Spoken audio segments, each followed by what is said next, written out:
more breaking updates coming in. Now, as the probe intensifies, a case has been registered against Sandeep Ghosh.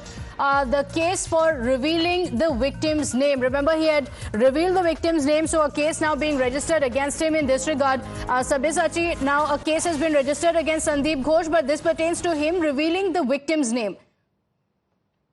So, Pratibha, a case has been registered by the Kolkata Police, Lal Bazaar Police Station, yesterday against the former principal of RG Kar Medical College and Hospital, Dr. Sandeep Ghosh, for allegedly revealing the name of the victim. Now, along with the former principal of RG Kar Hospital, the Kolkata Police, in fact, have booked around over 250 netizens for spreading news of this incident, as well as revealing the name of the victim. See, as per the direction from the court, you cannot reveal the name of the victim, you cannot reveal the name of the victim's family members, as well as show the address of the family members where they are currently staying. So clearly flouting all these rules when the former principal of RG Kar Medical Hospital, Dr. Sandeep Ghosh, in fact, did the press conference.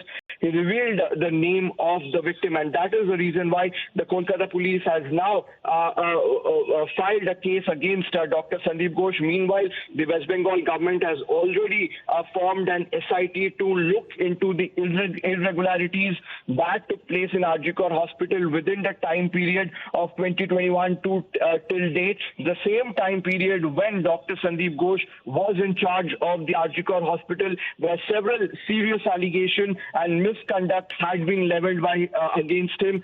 In fact, the former deputy superintendent of RG Kar Hospital, Akhtar Ali, in fact, had filed a complaint to the Anti-Corruption Bureau against Dr. Sandeep Ghosh, but nothing has been done so far. Okay, all right. Startling revelations.